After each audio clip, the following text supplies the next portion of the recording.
We hope you enjoy the show.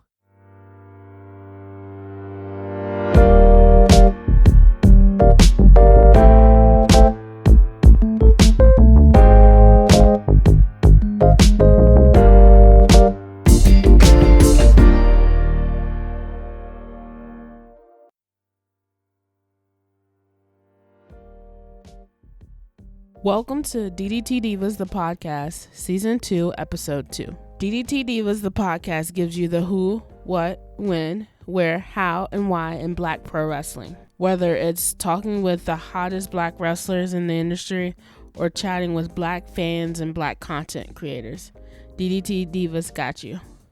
I'm your host, Sade. 2020 has truly been the year that wasn't, but it's also been a year of personal reflection.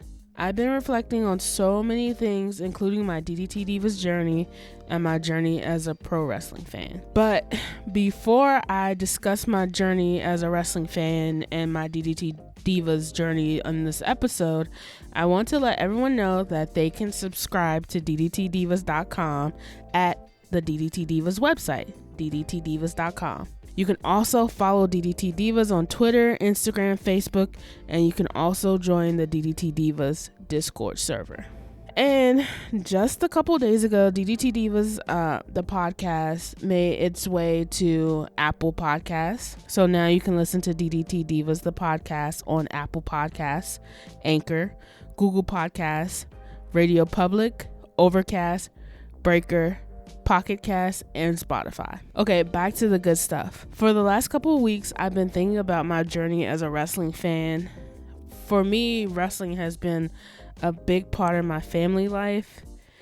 It was my grandfather who got me into watching wrestling when I was very little. It's so hard to I was so little that it's really hard to pinpoint the exact age when I started to watch wrestling.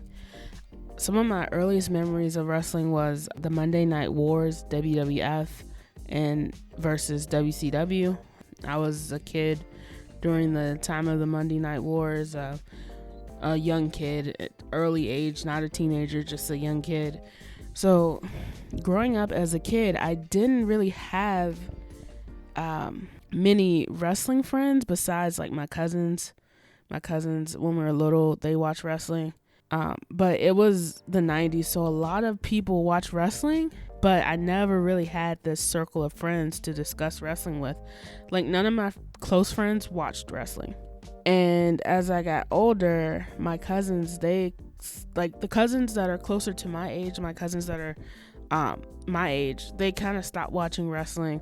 So I was like the lone wrestling fan, kind of, besides like my grandfather. He watched wrestling all his life.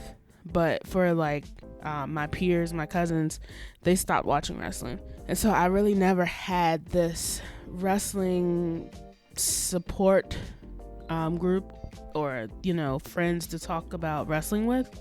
My friends accepted me for watching wrestling. Like, they never really made fun of me or anything because I watched wrestling. They would sometimes make jokes, oh, wow, you still watch wrestling? Like, you're an adult, those kind of things, but it was all in good fun. But I never really had that like close group of friends to like discuss wrestling with. And it wasn't until college that I decided to start exploring wrestling communities. So my freshman year of college, I lived on campus in a single dorm. Yes, as a freshman, I was lucky enough to get a single dorm. So it was just me and my room and my dorm. It was a small dorm. It was so tiny that it could only fit like a bed, a dresser, a desk, and like a wardrobe, and that was it. Anyway, I didn't have a roommate. But the way the single dorms were set up was that each floor had a lounge area with like a large TV, and it had like a shared kitchen space and a washroom where there was a washer and dryer on the floor. But there's like this lobby area with a TV, and you can just come out, and if no one's watching TV or if no one has any plans to use the lobby area, you can just come out and look at TV. So one Monday night, for some reason, I left like my room, left my dorm during a commercial break of Raw. And when I went outside and went into the lobby area, there were people in the lobby who were watching Monday Night Raw. And so naturally, I wasn't very, like, when I find out that you look at wrestling or you're a wrestling fan, like, I'm going to talk to you about wrestling. Like, we're going to talk about wrestling. So I kind of asked them, like, oh, you guys watch Raw? Like, you watch wrestling? And they were like, yeah. And, you know, that was something that they tried to do every week. Of course, like, if they had like an exam or a paper, or, you know, they were working or something like that, they couldn't do it. But if they had the free time, they would come out into the lounge and they would watch Raw in the lobby. So I broke the ice, and I just decided that I was gonna come out sometimes and watch Raw with them. If they were out in the lobby, I would come out of my room. You know, if I wasn't busy studying or, you know, working or doing some kind of paper or something, I would just come out and watch Raw with the people in the lobby. And it helped. And I became a member of this wrestling community on campus until I graduated. So, I started meeting more and more wrestling fans and people on my floor that I live with. And I actually my sophomore year, I moved to another dorm. That dorm wasn't set up the same way with that kind of open lobby where people come out. But my junior year, I actually moved back to the old hall, single dorm hall. Some of those people were still there, so we still kind of talked about wrestling and watched wrestling. But of course, after college, it's a strange time for everyone, especially socially, because you're very social in college, and then you graduate and you start working or you move back home or whatnot. But I wanted to join another wrestling community. I had more time on my hand because I was job hunting, or I was like working internships and part-time jobs. So I wanted to do something more and be more social. So I don't even know how or why or how I decided to do this, but somehow and somewhere I found a few wrestling groups on Facebook, and I joined these groups. And this is my first time really immersing myself into the internet wrestling community. I had never really been a person to discuss wrestling online or read the dirt sheets or things like that. This is the time when I started becoming that person. It was a big shock. At first I wasn't shocked, but over time it became a big shock. At first things started off really well. I met several really cool people, people that I actually still talk to today, on a personal level. We call each other or we text each other. So I did make a bunch of cool friends, in these wrestling groups. Some of the people that helped me kind of launch DDT Divas with the web design and the graphic design, we met in a wrestling group. So we met in the wrestling group and we became really good friends. And we actually met the first time in person last year at the first ever AEW Dynamite show in Washington DC. So I did make friends in the wrestling groups. It's not all bad, but then things just started to turn toxic. And I kind of received my first wake-up call, or I was hit with a lot of, the toxic just hit me. I realized these online wrestling groups can be toxic when the whole Paige nude photo leak thing happened. I'm sure everyone knows about what happened with Paige and the nude photo, so there's no need to really explain that. But, there was a lot of sexism and a lot of victim blaming in these internet wrestling groups. And that would open my eyes more things. It would open my eyes to the racism in many of these wrestling groups that I were in.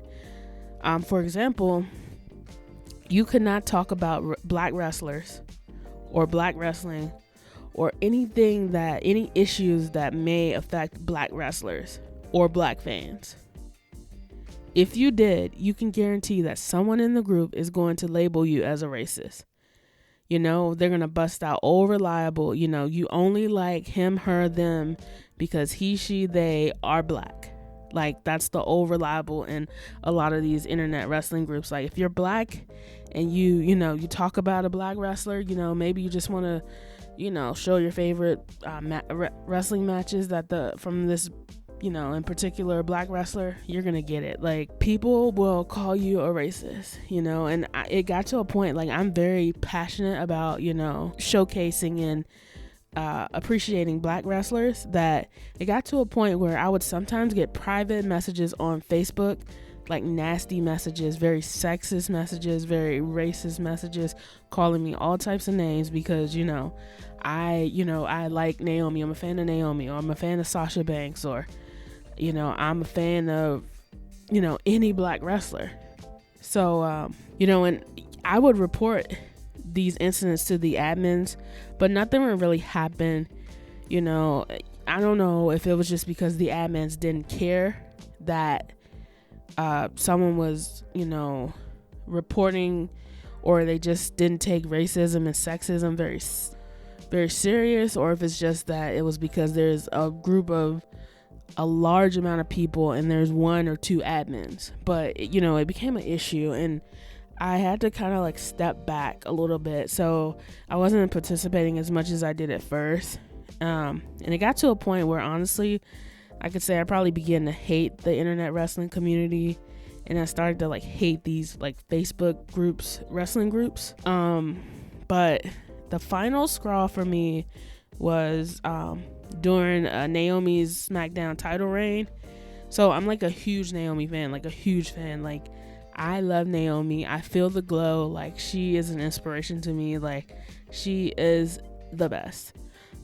So I was such a huge Naomi fan, and I decided to just post a like Naomi admiration, like let's admire Naomi post. She was the SmackDown Women's Champion at that time, and she had the custom glow title. So I talked about how much I felt the glow, and I love the custom glow title. And I know all of you probably remember, or you don't even have to remember, all the hate that Naomi, her glow title received. Wrestlers always, like, custom championships is not like a new thing. So, but Naomi got a lot of hate for her custom glow title, which is another topic for another day. But, so I really loved the glow title.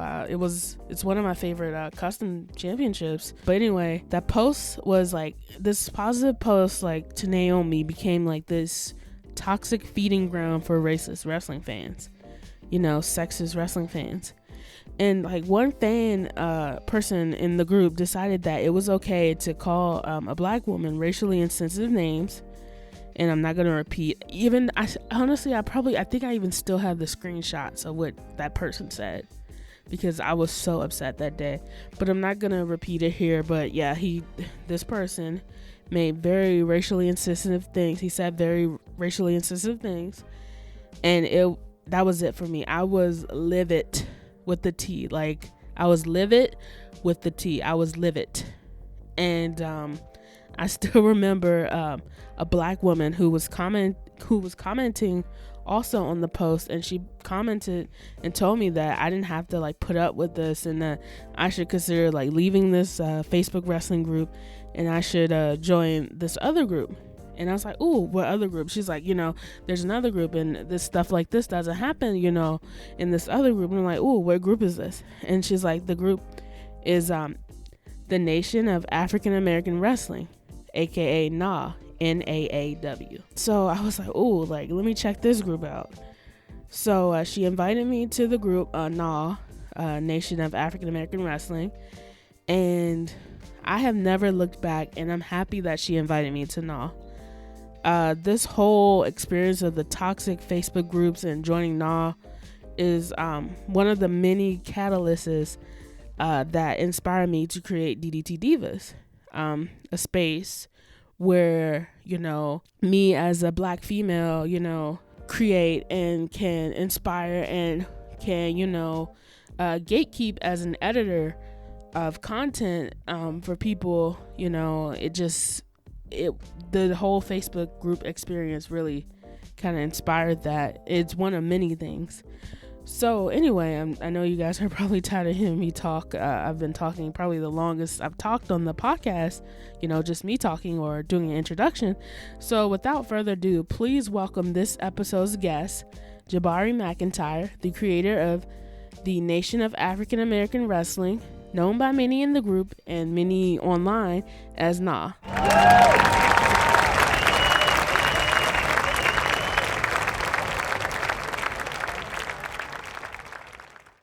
So thank you, Jabari McIntyre, for joining me on DDT Divas, the podcast. How are you doing?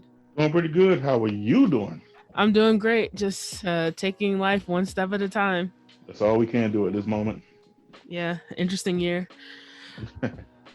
So in the introduction, I talked about the Nation of African American Wrestling, but I wanted you to explain to the listeners in your own words what NAAW is. NAAW is a mess. No, I'm kidding. What NAAW is, as you said, is the Nation of African American Wrestling. And what we are pretty much a throwback to the message boards from back in the 90s. We are a support group. We are a fun group. We are pretty much anything that you want to make it out to be. Our emphasis is focusing on Black wrestlers. However, we love to just have fun talking about any type of wrestling, from independence, backyard, all the way up to the majors. So NAAW is just pretty much everything that you want it to be. So what inspired you to create this group, and why did you create NAAW? There's a twofold answer. First, I was in another nerd group, and a lot of times there were a lot of wrestling, threads and wrestling questions. And I just happened to be an admin in that group at the time. And I was like, okay, I see that y'all talk about wrestling all the time. However, it never really gets any traction. I'm just going to pretty much start my own based as an offshoot of this group. So I'm like, okay, cool. Can I do it? They were like, yeah, that's fine, whatever. So I just started it there, and of course it was the extraordinary journey of a Black nerd group. Shout out to them because we still cool with them. And the second reason is I will also be in other wrestling groups, and these groups were majority white. I will say they were majority white, and sometimes topics of Black wrestlers will come up, and in these topics, you can express that, hey, I like this wrestler. And automatically everybody will be like, oh, you like him because he's Black. And some days you have to defend yourself and say, no, I like him because he's charismatic. I like him because he can actually wrestle. He can talk, he can actually speak well. He has a good presence. And he's Black. Not just the fact that he's Black. Now, don't get me wrong. I can like the reason, only have the reason that, yes, he is a Black wrestler, and that would be fine. However, it's hard explaining all the time why you like a certain person other than the reason for his skin color. So I'm like, you know what? Maybe, just maybe, I need to have a group where people actually kind of think like I think. We can celebrate the fact that somebody's Black. However, we can actually deep dive into the reasons why we like a particular wrestler. Yeah, and actually that's what I said in my introduction, is that someone invited me to join NAAW because I was having that same issue in other Facebook groups, online wrestling communities, where you would mention a Black wrestler and then someone would say, oh, well, you only like them because they're Black, or they're not that good. You just like them because they're Black. So, it was really cool to join NAAW. And I think I joined about 2 years ago. So how long has the group been around? How many years has it been around? This is 4.5, I believe. Yeah, 2016 was when we started. Yeah, 4.5 now. That's cool. Yeah, because I joined about 2 years ago, and someone invited me to join. A woman, she said, you don't have to deal with this. Join NAAW. That's one issue that you don't have to really deal with as much. So I decided to just join. And I appreciate you for joining. Thank you. I love it. Full disclosure, I am now a moderator in the group, so I like it. It's one of my favorite Facebook groups. And thank you for being a mod. I chose you. I chose you for a reason. Okay. Thank you. I mean, I love the group. How many members are in the group currently? At this very moment, I think about 5,800 members. We have about 5,800 members. Oh wow, About 98% black too. that's really good. And in the group, is it just fans and content creators, or is it people in the industry, wrestlers and promoters in the group? Yes, it's a little bit of everybody. Yes, we have regular members. There are layers to it. We have the regular members. We have the podcasters. Then we have actually some of the wrestlers. We have a very, very large amount of black wrestlers in the group. Anywhere from independents, small independents, medium independents, Ring of Honor independents, all the way up to WWE ex Intercontinental Champion and ECW Champion, Big Rick. So we have a layer of everybody. And also we do have a couple of promoters and we have a couple of owners of some of these smaller promotions. Like the owner of Atlanta Wrestling Entertainment is in there. Fight One Pro is in there. And I think CW3 in the DMV area, and also one in Chicago, if I'm not mistaken. So they're there. Everybody, there's a big, huge mix of people there. And that's what makes the group so fun, because you get to talk to wrestlers, you get to talk to promoters, owners, other people in the industry, as well as fans. There's a few wrestlers that show us some love in that group a lot of times, you know. Yeah. So it's really cool. It's really interesting because if you have a subject and all of a sudden you need somebody's opinion, hey, there's a wrestler who can actually give you an opinion. If you don't like what the wrestler is doing, hey, you can tell that wrestler to his face or online how you feel about it in a respectful, in a respectful way, of course. But you can be like, hey, Shane Taylor, I don't like what you did today. And pretty much Shane will probably get back to you on it. Our favorite one right now is Chris Bay. Yeah. If, you've seen Chris Bay, Chris Bay, why are you a heel right now? Because I want to be a heel. Okay, there's your answer. so you actually get to talk to them. You actually get to get information from them because they will tell you, hey, you're doing this wrong. Hey, I don't like how you're talking about us. This is why you shouldn't talk about us. This is why you shouldn't talk the way you talk about us. So they give you insight. They kind of give you a peek behind the curtain, but not too much, but in like a brotherly or sisterly way. Yeah, and that I enjoy that about the group. I've learned a lot from just talking to people in the wrestling industry, especially talking to Black people in the industry, because it could be, different for everybody, and definitely it's cool to talk to Black people in the industry. Yeah, it's their journey is a lot different because their journey is one where they have to do everything right. Because it seems like the very first time they mess up, that's it for them. So they have to be on their stuff all the time. And, it's like the first time they mess up, okay, you're out of the industry. You're blackballed from here, you're blackballed from there. It's like, but I just messed up one time. So it's, they have to be perfect almost all the time. It's not fair, it's not right. However, that's why you don't hear too many problems from a lot of Blacks in wrestling, period. And so I want to talk about this campaign that NAAW has, where NAAW creates social media hashtags for wrestlers who are trying to get signed by major wrestling companies. Can you talk a little bit about that? Okay, so during this pandemic, there are a lot of moving parts that have happened, and all of a sudden, there seems to be a lot more of a Black presence on TV and a lot more of a Black presence in, some of these major companies. So because they are starting to get, their presence known, why not show that, hey, we can actually get behind these guys? I mean, social media right now is a very powerful tool.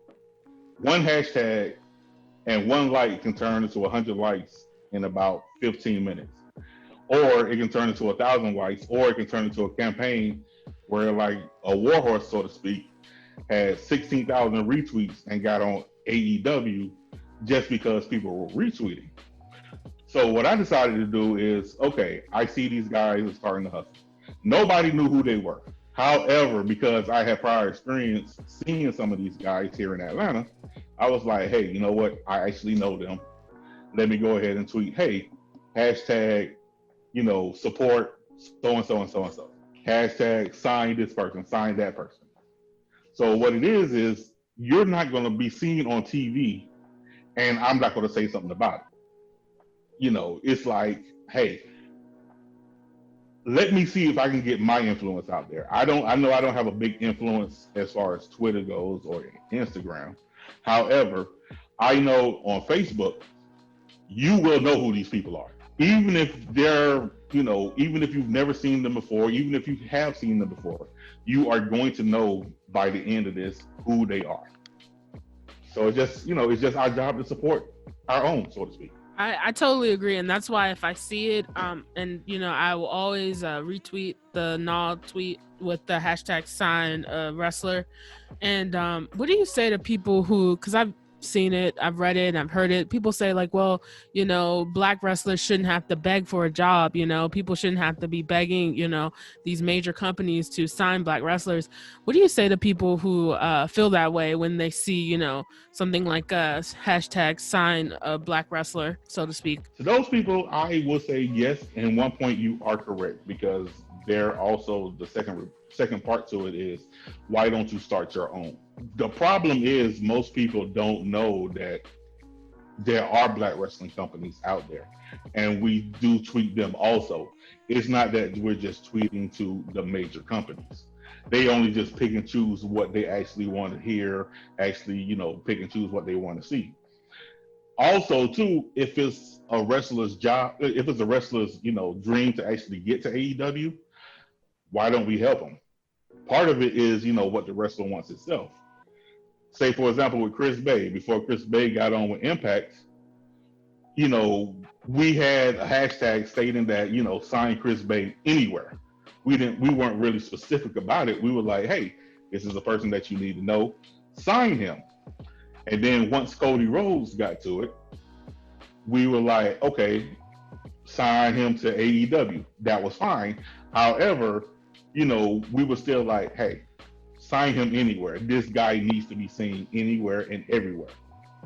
I know you shouldn't beg to be seen on a grandest stage. However, if a grandest stage wants you, why not support you in doing it?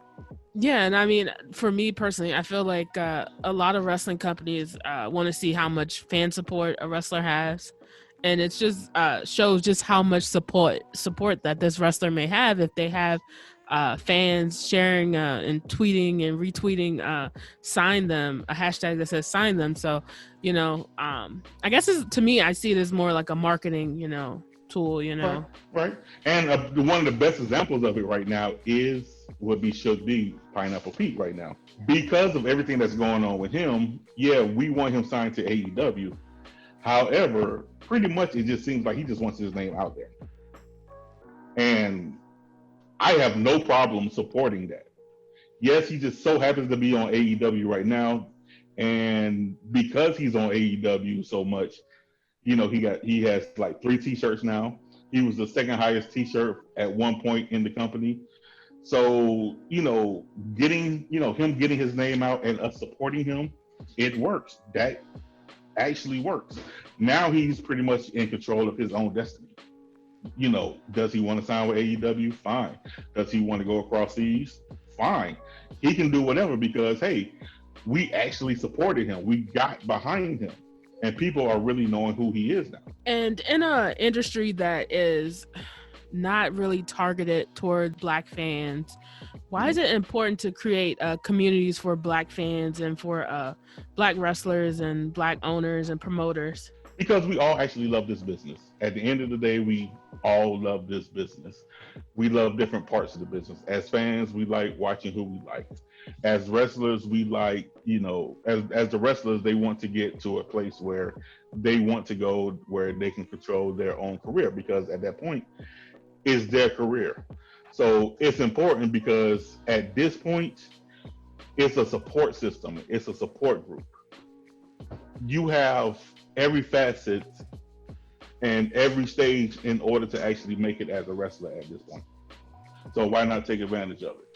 Yeah, I totally see that. I do feel like NAAW is a support group compared to some other wrestling Facebook groups. So as I just said earlier to the listeners, I was recently became a moderator, a mod in NAAW, but you guys do a good job preventing the group from becoming like really toxic. Of course, you have some incidents in any group, but you guys do a really good job to prevent toxicity in the group. How do you all do that? I have to not necessarily rule it because that's a bad term to use. However, I have it in place where, I have a support team that are actually composed of grown people, and everybody pretty much shares my vision. And because everybody shares the vision, we know that at any given moment, it might be taken away from us. So what we're going to do is be protective of it as we possibly can, no matter what that means. If it means, unfortunately, parting ways with people, it has to happen. Or taking somebody to the side and be like, look, we understand what you're doing. We appreciate you being here. However, you might have to calm this down just a little bit because, people are watching. And all the admins, moderators, and people who've been there from the very beginning, we all do understand that, we don't have many communities out there like this. We don't have too many of us out there like that. Why not protect the ones that we actually do have? That makes a lot of sense because I know that I've been in a lot of wrestling groups, and it's gotten really toxic. As I mentioned in my introduction earlier, I really got into the wrestling groups after college, the more online groups after college, and I joined a bunch of groups on Facebook, and it got to a point where I just hated like even seeing someone post in the group because it was so toxic. There's a lot of racism, a lot of sexism, a lot of homophobia, a lot of transphobia, just really bad toxic places. And NAAW does a good job. Like the mods and the admins do a really good job of like keeping things running smoothly and not being such a toxic place. So I really applaud you guys for doing that. I appreciate that. And like I said, all of us are grown. Like we have a grown mentality. All of us are, 30s and up. We've lived life. We've been through the wars in the 80s and the 90s. We've been through that type of stuff. We understand what it was like to be the only black person maybe in the section watching the show. All of us have, most of us have that experience. Shout out to Uncle Dave because he's the elder statesman, so he really knows. But, we know what it entails to be a black wrestling fan sometimes. Before the new millennial black wrestling fans. It was hard. It was not hard. Unfortunate for me, I actually grew up in Atlanta. So all my friends pretty much are wrestling fans. So, sometimes I didn't have those experiences. However, as I got older and started going to more shows and stuff, I started noticing that, hey, I might be the only black person, or there might be a few black people in this one section, and that's it. So we all understand how hard it is to be just a black fan and just to exist sometimes. So that's how we run it. It's like, look, we're not trying to tell you what to do. We're not trying to, be your daddy or your mommy or anything like that. What we're trying to do is to help you understand that, look, we've been where you're going. And we just want you to, have a better experience than what we had. And just a quick shout out to David E. Houston II. He actually writes the AEW Dynamite and NXT and Impact reviews for DDTDivas.com. He contributes. So just a shout out to Uncle Dave. Uncle Dave, that's once again the real Uncle Dave. Yeah, the real Uncle Dave. Yes, he's like the greatest thing he's one of our best treasures that we have because he grew up in the South in the 70s, the late 70s, early 80s. So he got a chance to see all the territories. He got a chance to see the territories when they were territories. And the demise of the territories, the rise of WCW, the fall of it. So he was there for every single little piece of it. So he's just a historian, and I just can't do anything but just be thankful each and every time he even wants to participate. I'm just so elated about that. And speaking of participation, what is it like for the ladies in the group, the women? Is there a lot of women that participate in the group? It's funny about the women because most guys think that, a lot of guys sometimes are gatekeepers to wrestling. And they think, because I'm a guy, I have some inherent knowledge that the women don't. And they get checked very fast. Like most of the women I know in the group are just as hardcore as we are. They've been watching it with their dads, their moms, their grandparents, their brothers. They've been watching it just as long as we have. Matter of fact, that's what's one of the few things that attracted me to my wife, is because she knew, she has a deep understanding of what wrestling is, and we can have more than just a passing conversation about it. We actually can go in depth into matches. We can go in depth into, why this story is this. You will find out that there's a huge women population in NAAW. Shout out to the Hills and Hills. I understand, yes. Shout out to Hills and Hills. Y'all get a shout out. However, a lot of the women know just as much, if not more, than a lot of the guys do, and are just as passionate.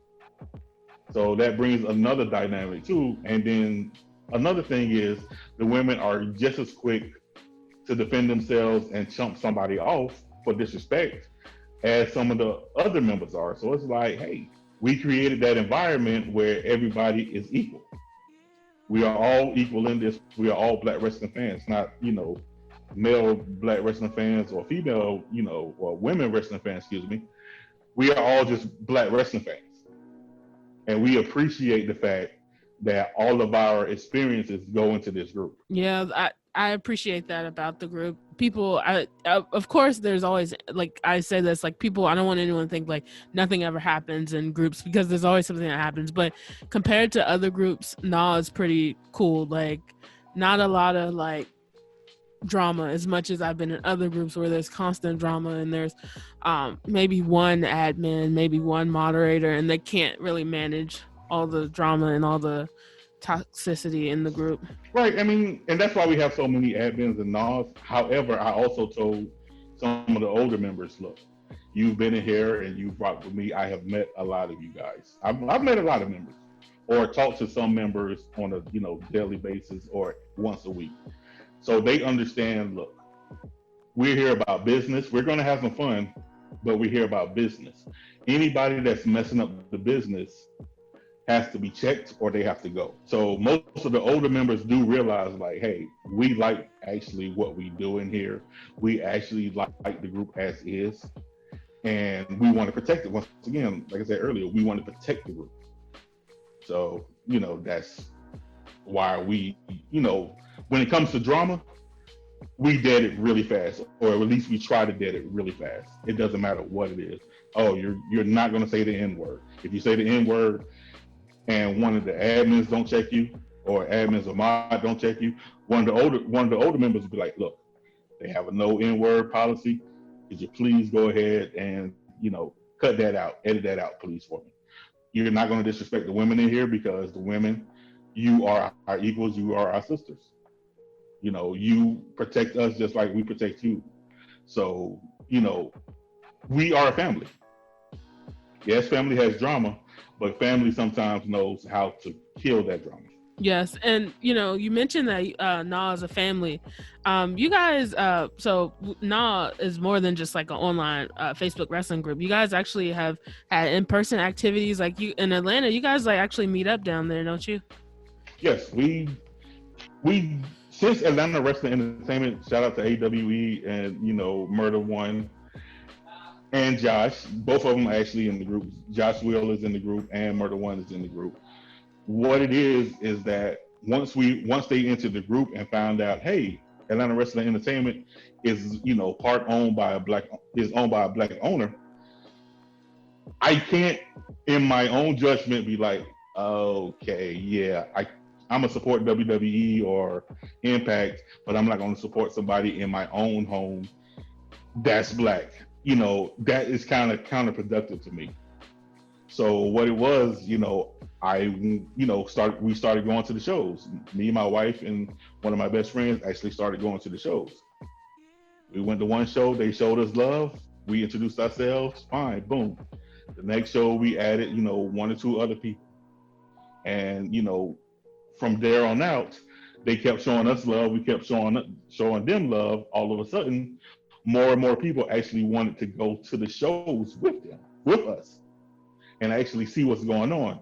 So, it's pretty much our home promotion, so to speak, because they show us the most love, we show them the most love, and it's a great time every time we go. And of course, they're black owned, so that's the biggest plus there is. I see pictures and you guys all look like you have fun, so I'm a little jealous. You can come down at any time. We've already been to the DMV, so it's your time to come to Atlanta. Yeah, it is. So transitioning into talking about a little bit more about you as a wrestling fan, I do have one NAAW specific question, one last question. So have you seriously thought about creating your own wrestling company? Because we have the people, in the industry, you have fans that are passionate. Have you ever thought about creating your own wrestling company? More so a wrestling school at the moment than anything else. A wrestling school, and maybe like a convention. Because my focus, yes, I love wrestling. Don't get me wrong. I love wrestling. I love the wrestlers. However, being around the companies has shown that people don't realize what goes on behind the scenes. People see, oh, I just want to be a wrestler and that's it. No. Who's going to put the ring together? Who's going to do the sound? How do you get to this building? What do you do at this building? How, do you have barricades? Do you do lights? What goes into preparations for, completing a show? That's what I would love to focus on, to show that, hey, even if you don't want to be a wrestler, you can still do other things in the business. What does it take to be a promoter? What does it take to be, a podcaster? What does it take to go into, these shows?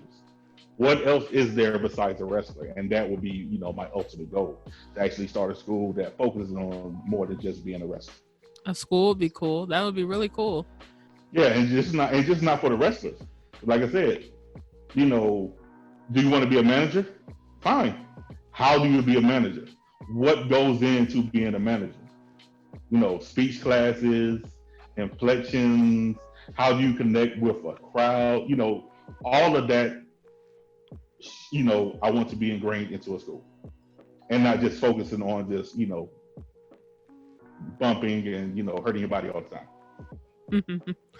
So, how long have you been a wrestling fan? Since I was about the age of 3, 4-ish in 1983. Oh, wow. So who got you into wrestling? My cousins, pretty much my cousins. And being in school, because that's all we would talk about. I was, like I said, was fortunate enough to actually live in Atlanta. So, of course, we're the home of TBS, the Superstation, and all that. So, because we're based here, a lot of times, we will have local promotions that will have some of the stars that are trying to get to TV here. So, I had the fortune of having a dad as a police officer who would work some of these gyms and, who would know people, so we can go to some of these shows back in the day. And, one of the earliest memories that I had was seeing Mr. Wrestling 2. I didn't understand who he was. I didn't understand anything, but I liked the mask. And because I liked the mask, that drew me into everything. Like, oh, I don't know what he's doing. I don't know why he's beating this person up. I just like what he looks like. I just like what he's doing. Oh, okay. And then, started getting more and more into it. Talking to some of my friends, I'm like, oh, okay. So they get to beat each other up all the time. And then, of course, back in the day, we thought it was real. And I still have those memories of Dusty Rhodes getting beat up by the Four Horsemen. And actually crying because I think I was around 5 or 6 years old and didn't realize it was scripted at the time. And I really thought Dusty Rhodes was really hurt. Yeah, it's like that when you're a kid. I think pretty much every wrestling fan has a memory of that time when you're like, oh my goodness, like you think it's real and someone like, has gotten hurt, and most of us have that memory. And back then, of course, you remember kayfabe was actually a lot more protected back then. Yeah. So I grew up always thinking that Dusty Rhodes and Ric Flair hated each other. I just knew that until until I was a teenager and understood a little bit more that they hated each other. You just couldn't tell me otherwise. You couldn't tell me otherwise. So when it comes to wrestling, what shows are you watching now? I am watching AEW. I do appreciate AEW. I am giving them a chance. And I know my bias, quote unquote bias, shows in the group a lot of times. However, I am still giving them a chance because, believe it or not, they actually are really trying their hardest. COVID be damned. And also, my favorite one is still Impact right now. I still am an Impact mark. Funny story, I stopped watching wrestling right before I went to college after WCW. Well, right after college, right after WCW was bought by WWE. I stopped watching wrestling for a while. And then one day, he actually died. Saw a cold open one time from from TNA at the time with Barry Scott. And I just enjoyed it so much because I was like, what is this company? Who is this guy narrating? Why am I just so wanting to watch it? Because of this guy narrating about this company I know nothing about. So I started watching it again, and I've been an Impact fan since about 2007, 2008ish, and that's been my favorite company since then. Yeah, rest in peace to Barry. It's really sad because if I can recall correctly, what was the last opening that he did for them? Was it It was the Moose. Well, it was the Moose opening. Okay. Right before Slammiversary, Moose was I forgot exactly what Moose was doing, but they were portraying Moose as the ultimate champion. He was the only undisputed champion in wrestling. So in order to give Moose his props, since he has the quote unquote TNA title, why not get the guy who was the voice of TNA, which was Barry Scott? And Uncle Dave and I went crazy for about 3 weeks after that promo because it was the most perfect thing for us because we both love Barry Scott like that. And I know it hit him as much as it hit me when we found out. And I grew up like watching Impact. I actually watched it more back when I was a kid than I do now. But I didn't even know he was black until like around 2005-ish, Bound for Glory, like when they showed him. And he had like the cultural like attire. Was it the one with the green? Yeah, the green back. Was it the green dashiki that time? Yeah. So yeah. I had no idea that it was a black man who was pretty much the voice of Impact, because every time I think about Impact and TNA at the time, I would think about him and his openings and his voice acting. I will forgive you because you were young. However, as soon as I heard his voice, I was like, "That's a black guy." I don't know what it is. That's just a black guy. He has too much soul. He has too gravelly of a voice. He sounds just like one of my uncles. No, he is a black guy through and through. So when you aren't being the admin of NAAW or watching wrestling, what else do you do for fun? I'm a comic guy. I'm a blurred. So comics and movies, superhero movies, and stuff like that is my jam.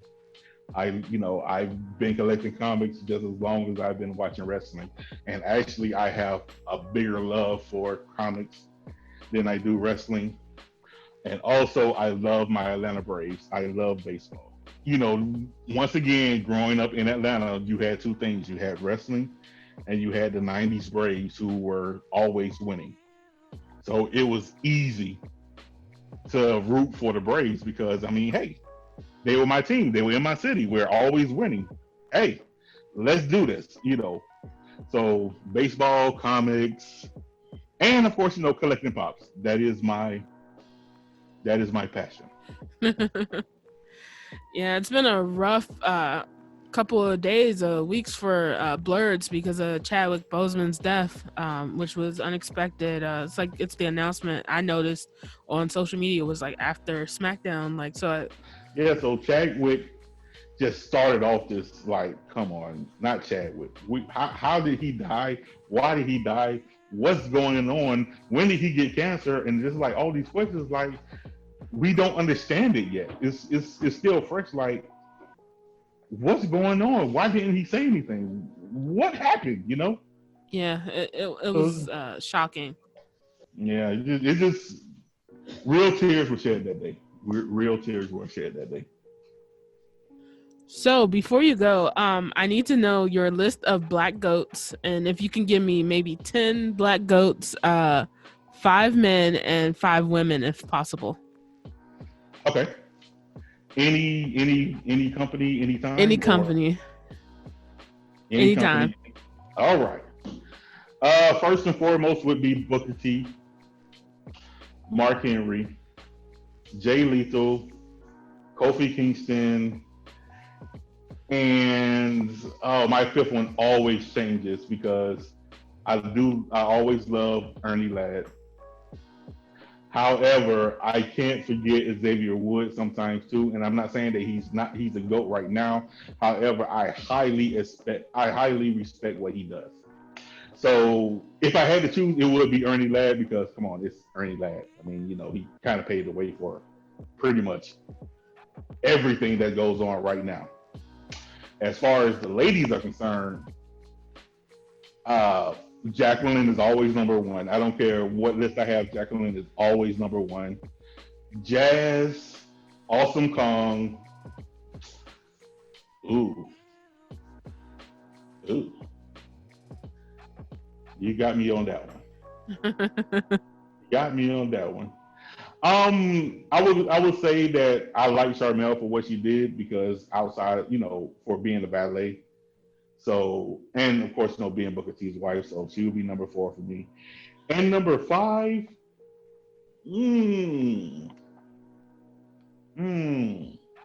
I have to get back to you on number 5. Okay. I mean, it's really tough with this, all of them that we do know and that are like super like famous or, you know, they're all GOATs. Like, you know, like I can name so many, you know, Sasha, Naomi. Like there's like so many. You don't want to leave anybody out. Right, and that's the thing. I could never leave Sasha out, so that's why that spot is open. However, if I say Sasha, you know, I would have to say, you know, somebody else here, somebody else there. And it's like, I can't leave that. You know, Asia Kong, I believe she was black. Was it Asia Kong or was Asia Kong black? Yeah, I think she's biracial. I think she's right. Japanese and black. Yeah. Right. I can't leave her out. But that's why that fifth spot is like, you know, always open. However, I put Kong there because let's just be honest. Awesome Kong is Awesome Kong. So she's always going to have a spot after Jacqueline and Jazz. Yeah, she I think she was like the first woman to be number 1 on the PWI like women's list, and she's acting and like she's doing so much. I mean, because some people like to take into account like what wrestlers do outside of wrestling. So yeah, she's like acting. She's on Glow. Like yeah, she's done a lot. I mean, if you want to go by that scale, Awesome Kong would be number 1. Yeah, like, for me, I tend to look at the outside stuff too. You know, like. Right, and I understand it, and I appreciate that. And then 2, how can I leave Naomi off the list? You know what I'm saying? Like that 5th spot is just so many to go there. I would have to think a little bit longer about that. That's cool. I honestly, I just want people to start making sure they consider wrestlers of color, black wrestlers on their GOAT list, because sometimes, you know, I've heard people like, you see those posts like on Facebook and social media and there's like, here's the GOATs and there's not one black wrestler in the list. So like, right. I'm always trying to get people's black GOATs. Like with the men's, how can I leave off Mark Henry?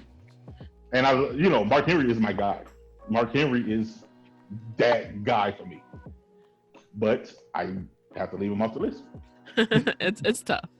Right. It's really tough. That's why I don't do Mount Rushmore list, because you can't. You literally can't. No, you can't.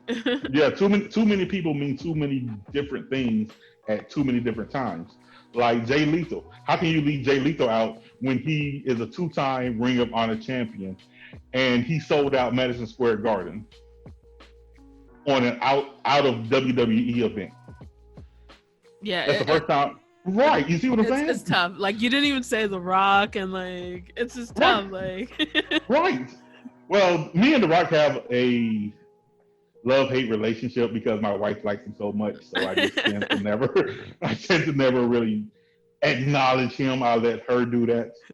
But I respect what The Rock does because he is the biggest movie star that we have right now. One of the best, wrestling stars we've ever had. So I would have to give him props too.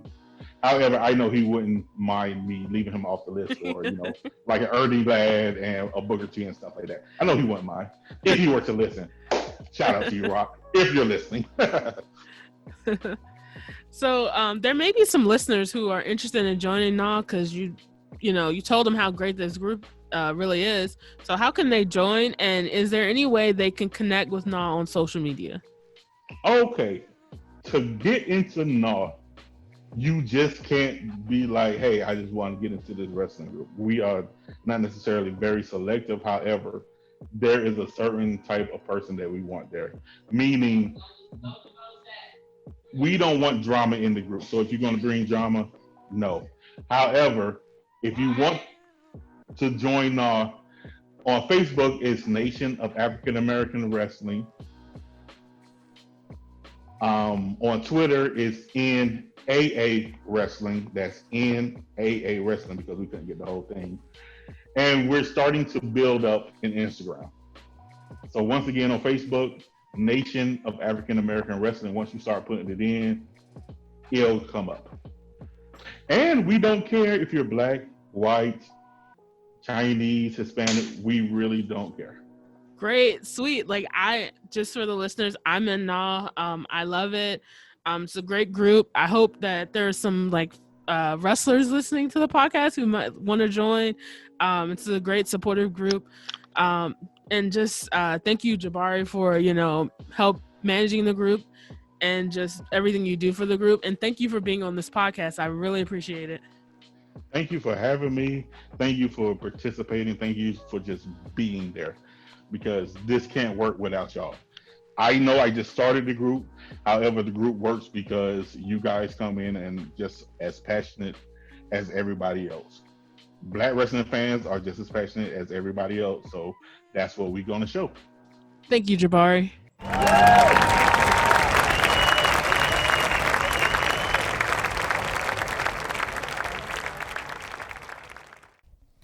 Thanks for joining us this episode of DDT Divas, the podcast. I would like to thank Jabari for chatting on this episode, for stopping by, for taking time out of his busy schedule to, chat with me on this podcast. And be sure to follow NAAW on Twitter.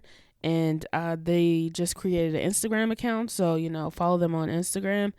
And if you are interested in being a member of NAAW, go to Facebook and search for the Nation of African American Wrestling. You will answer a few questions, and then the admin and moderators will decide to add you.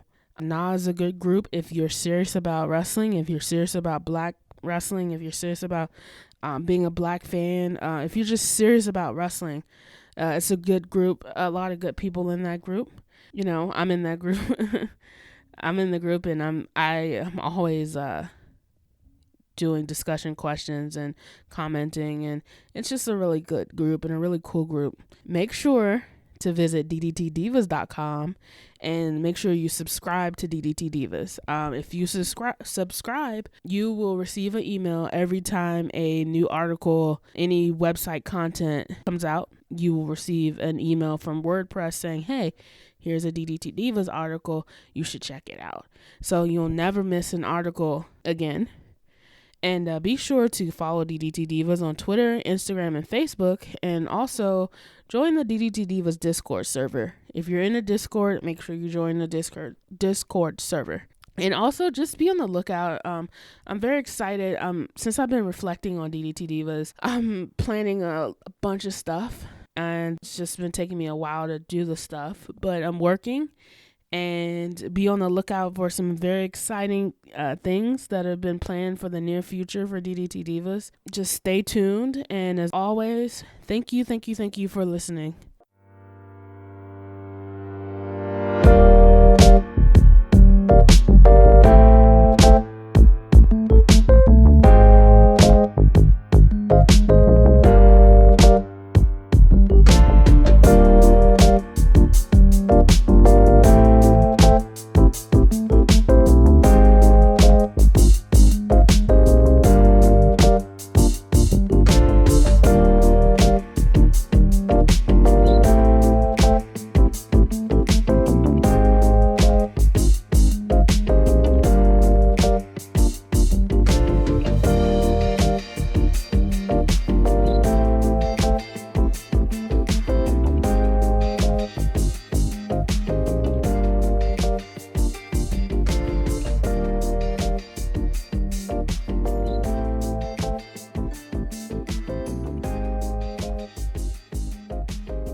We hope you have enjoyed the show.